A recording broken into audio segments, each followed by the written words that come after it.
घरावूच लागलो मग कॉलेजला. त्यानंतर आम्ही इमिडिएट टर्नआउट केली आणि विथीन एक 6 to 7 मिनिट्सा भितर आमी ते रवींद्र भवना कडेन पावले. पळय जाल्यार हिंगा ते एक व्हडलेलें घर आशिल्लें, तितून भितर गार्बेज बी तशें आसली, ताका उजो पेट्टालो आनी भायल्यान एक झाड आसलें, झाडाक उजो पेट्टालो. तो आमी इमिडिएट पळयलो आनी आमची क्रू मेंबर्सांनी ते उजो पालोवपाची काम स्टार्ट केलें आनी विथीन एक 10-15 मिनिट्सां भितर उजो पालोवन तो अंडर कंट्रोलान हाडलो आमी. कितें लॉस बी कितलें? लॉस बी ताका कांय ना, आनी ते घर एक्चुअली तें डॅमेज जालें आसलें. हांगा उज लागलो म्हणून म्हाका कोण फोन केलो. हांव नाशिल्लो, हांव मातशें खंय एक ड्रामा लागून खंय गेल्लो. तसोच घरा पावता म्हाका कोण फोन केलो आनी सांगपाक लागले उज लागलो म्हणून. हांव रोखडो येयली हिंगा. येयल्यार पयलें हांवें पयलो उज कितलो लागलो तो, बरो उज पेटपाक लागलो. मागीर हांवें फायर ब्रिगेडीक कॉल केलो.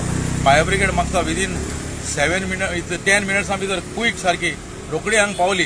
त्या फायर ब्रिगेडीक देव बरें कर म्हणा कितें रोखडे ते पावले आनी समतो तेणी हांगा तो उज पालोवपाक स्टार्ट केलो फांस येवन. एक झाड लासतालें आनीक दुसरे पळय घरा भितर उज लागलेलो, बरो उज पेट्टालो.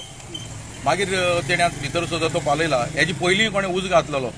आतां हे उज घालपाक कारण कितें म्हणून म्हाका कांय समजना.